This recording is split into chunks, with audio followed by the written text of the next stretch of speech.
Citra Chronicles.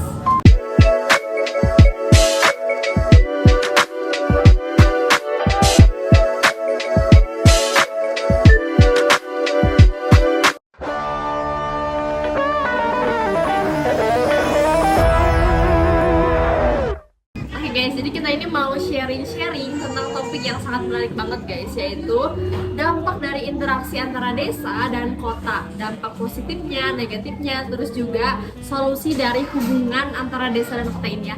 Kali ini aku ditemenin sama Citra. Hai Citra, apa kabarnya? Alhamdulillah nih baik. Ih, seru banget ya topik kali ini, kita Seru mau banget bahas dong. dampak positif sama negatifnya nih ya. Ya, betul-betul. Topik ini tuh kayak penting banget gak sih? Gak cuma buat penting buat kehidupan sehari-hari Iya, ya, kayak buat pembangunan ke depan buat kota Indonesia juga Iya, penting iya, kan? betul, penting banget ya guys. Jadi sangat-sangat mempengaruhi kehidupan sehari-hari juga untuk pembangunan Indonesia gitu.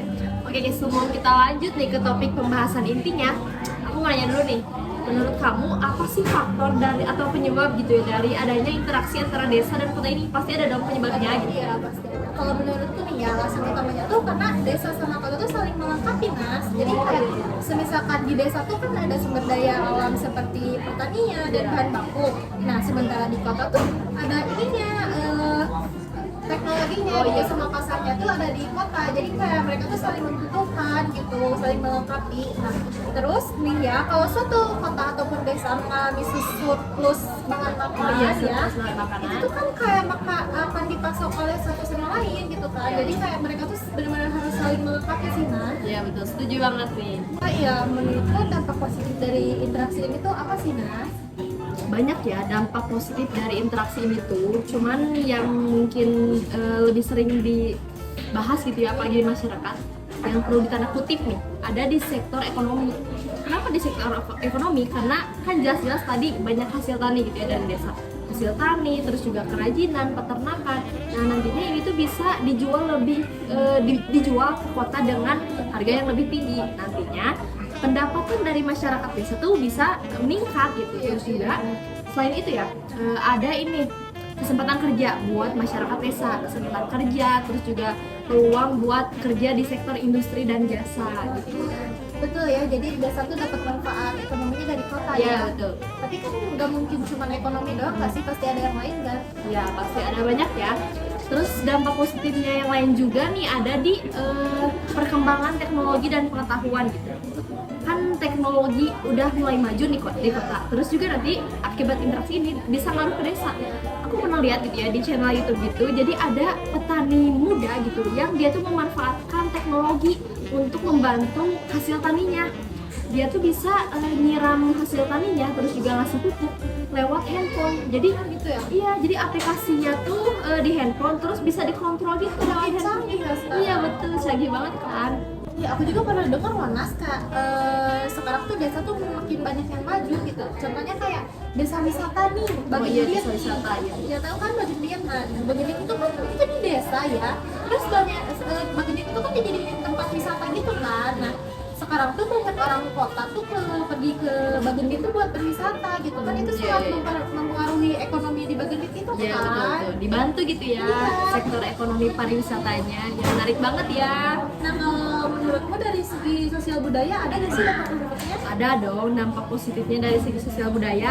Pastinya tuh pertukaran budaya antara desa dan kota ini. Jadi di desa tuh bisa menyerap gitu ya, menyerap ilmu pengetahuan dari kota.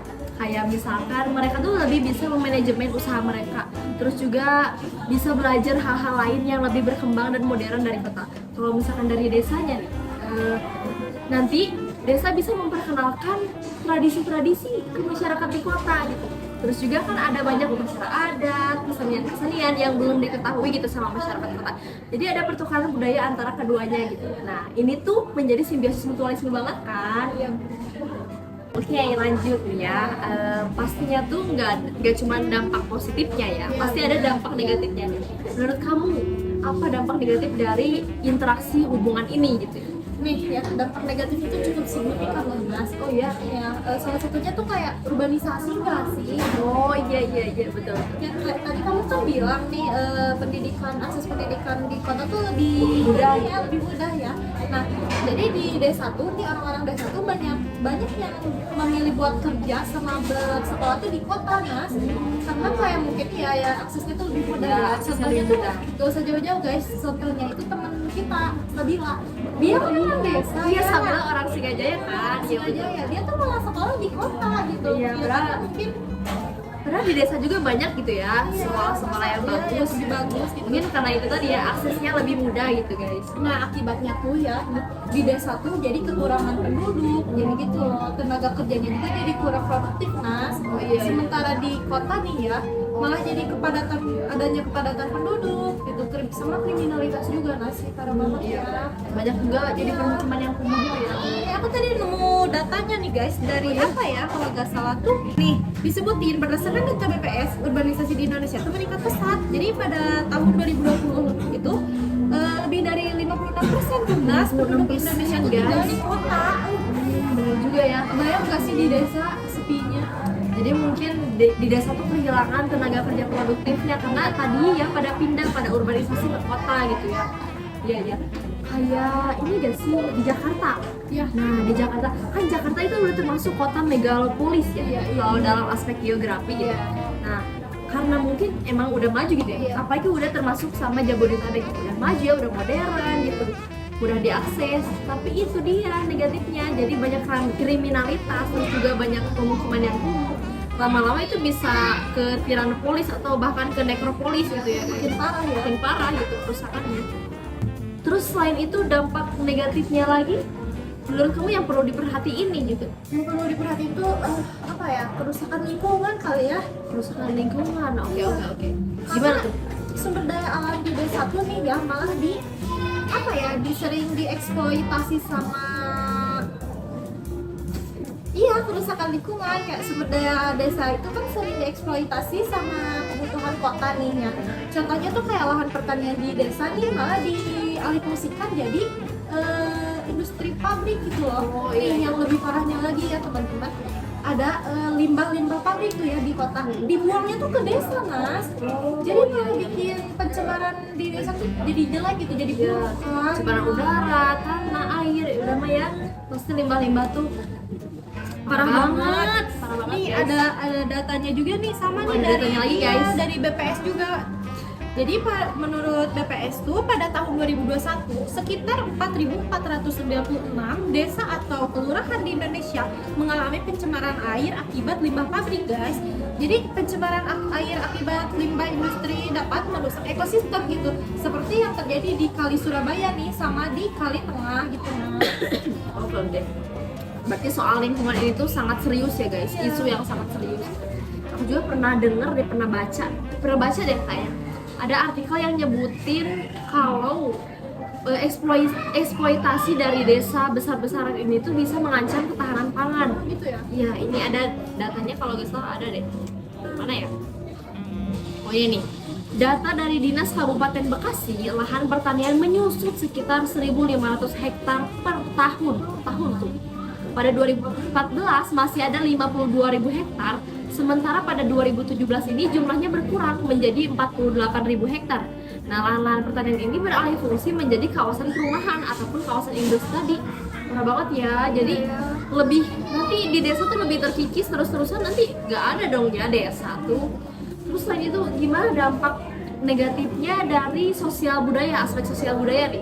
Nah ini juga penting sih Mas, interaksi ini tuh kayak bikin budaya di desa tuh terkikis gitu, kayak karena pengaruh budaya di kota tuh lebih modern, lebih hedon gitulah ya. Kayak contohnya misal anak-anak muda di desa nih ya, kayak mereka tuh lebih memilih kayak mengikuti tren yang ada di kota gitu dibandingkan melestarikan budayanya sendiri gitu. Jadi malah budaya di desa tuh semakin hilang gitu. Luntur ya guys, budaya desa terlupakan. Nah, bener banget ya, ini tuh tantangan yang sangat-sangat besar gitu ya. Gak usah jauh-jauh deh, kita aja nih sebagai Gen Z gitu ya, sebagai generasi muda. kayaknya udah jarang deh yang dengar musik-musik lokal kayak musik tradisional, terus juga lagu-lagu daerah pasti udah mulai dilupain gitu ya. Pasti banyaknya yang dengernya tuh lagu-lagu barat, hip hop gitu ya, betul banget. Pantas aja ya banyak yang nyebutin kalau misalkan orang-orang desa nih yang pindah ke kota ataupun urbanisasi gitu untuk bekerja atau bersekolah, banyak istilahnya itu kacang lupa sama kulitnya. Mungkin gara-gara itu ya, jadi lupa sama identitas budaya sendiri gitu Iya ya. benar-benar banyak banget tahu yang kayak gitu. Iya, menurut kamu nih ya, ada gak sih kayak upaya atau cara buat meminimalisir lah gitu dampak negatifnya Oh, iya, dari iya. interaksi itu?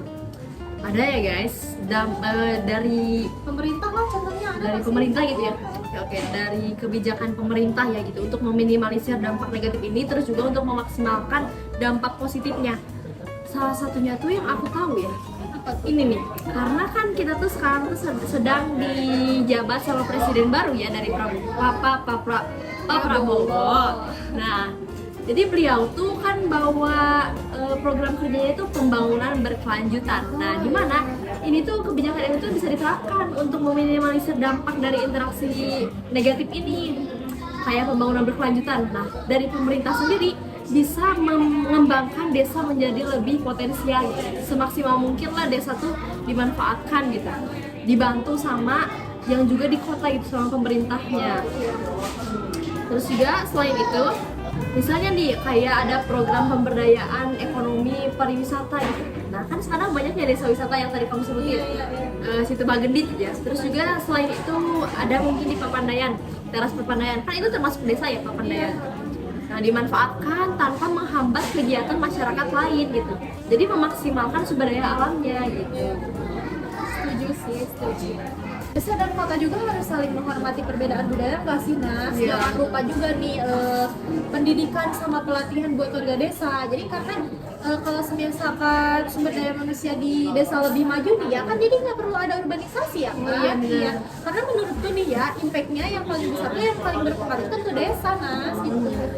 Jadi berarti yang harus diperhatikan lebih detail nih sama masyarakat kita, apalagi pemerintah, yaitu mengembangkan desa dan juga memaksimalkan kota ya. Kayaknya interaksi ini kalau misalkan dikelola dengan baik dan juga bijak, pasti bakal memperkuat keduanya ya, Iya, antara benar, desa dan benar. kota, bukan malah melemahkan gitu. Setuju banget sih Nas.